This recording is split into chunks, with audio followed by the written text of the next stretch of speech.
Hi hello ನಮಸ್ತೆ. ಇವತ್ತು ನಾನು ಮಾದಂಗನಹಳ್ಳಿಗೆ ಹೋಗೋಣ, ಫ್ರೆಂಡ್ನ ಮೀಟ್ ಮಾಡ್ಕೊಬರೋಣ ಅಂತ ಹೊರಟಿದ್ದೀನಿ. ಮೊನ್ನೆ ವರ್ಕ್ ಫ್ರಮ್ ಹೋಮ್ ಜಾಬ್ ಬಗ್ಗೆ ಹೇಳಿದ್ದೆ, ಅದು ಏನಾಯಿತು ಅಂತ ನೋಡ್ಕೊಳ್ಳೋಣ ಅಂತ ಈ ಲುಕ್ಕಲ್ಲಿ ಹೊರಟಿದ್ದೀನಿ. ಹೊರಟಾಗ ಡಿಂಪು ಹಿಂದೆ ಬಿದ್ದು ನಾನು ಬರ್ತೀನಿ ಮಮ್ಮಿ ಅಂತ, ನೋಡ್ಕೊಳ್ಳಿ ಅವನ್ನ ಬರ್ತೀನಿ ಅಂತ ಹೇಳ್ಬಿಟ್ಟು ನಾನು ಗಾಡೀಲಿ ಹೋಗೋಣ ಅಂತ ಹೊರಟೆ.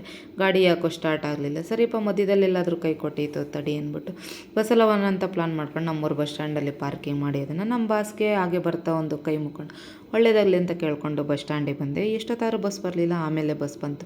ಬಸ್ ಬಂದಾಗ ಹತ್ತಿದ ತಕ್ಷಣ ನಮ್ಮ ಕೆಲಸ ಏನು ಟಿಕೆಟ್ ತೊಗೊಂಡು ಟಿಕೆಟ್ನ ನೋಡಿ ತುಂಬಾ ಖುಷಿ ಆಯಿತು. ಯಾಕಂದರೆ ನಮ್ಮೂರು ಟಿಪ್ಪೋದೇ ಬಸ್ ಆಗಿರೋದ್ರಿಂದ ಇನ್ನೂ ಖುಷಿ ಆಯಿತು. ನಮ್ಮೂರು ಬಸ್ಸಲ್ಲಿ ಹೋಗ್ತಾ ಇದ್ದೀನಿ ಅನ್ನೋದೊಂದು ಹೆಮ್ಮೆ. ಹಾಗಾಗಿ ಓಡ್ತಾ ನೋಡಿದ್ರೆ ಮಾದಂಗನಹಳ್ಳಿ ಬಸ್ ಸ್ಟಾಪ್ ಬಂದಿದ್ದೇ ಗೊತ್ತಾಗಿಲ್ಲ ನನಗೆ. ಆಮೇಲೆ ಫೈನಲಿ ನಾನು ಫ್ರೆಂಡ್ ಮನೆಗೆ ಹೊರಟೆ.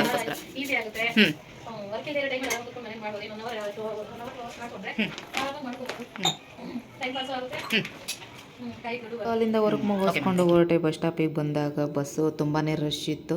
ಹಾಗಾಗಿ ಇನ್ನೊಂದು ಬಸ್ಸಿಗೆ ಹೋಗೋಣ ಅಂತ ವೆಯ್ಟ್ ಮಾಡ್ತಾಯಿದ್ದೆ. ಬಸ್ ಹತ್ತಿದ ತಕ್ಷಣ ನಮ್ಮ ಕೆಲಸ ಏನು ಟಿಕೆಟ್ ತೊಗೊಳ್ಳೋದು. ಆ ಕೆಲಸ ನಾನು ಮಾಡಿದೆ. ಮತ್ತೊಬ್ಬರಿಗೂ ಹೇಳಿದೆ ನಾನು ಆ್ಯಕ್ಚುಲಿ ಟಿಕೆಟ್ ತೊಗೊಳ್ಳಿ ಅಂತ. ಕ್ಲಾಶ್ ಎಲ್ಲ ಮುಗಿಸ್ಕೊಂಡು ನಾನು ಮನೆಗೆ ಬಂದೆ. ಬ್ಯಾಗ್ ತಂದಿರೋದು ನೋಡಿ ಡಿಂಪು ನಮ್ಮ ಮಮ್ಮಿ ಖುಷಿ ಆದರೆ ಏನೋ ತಂದಿದ್ದಾಳೆ ಅಂತ. ಏನೂ ಇರಲಿಲ್ಲ.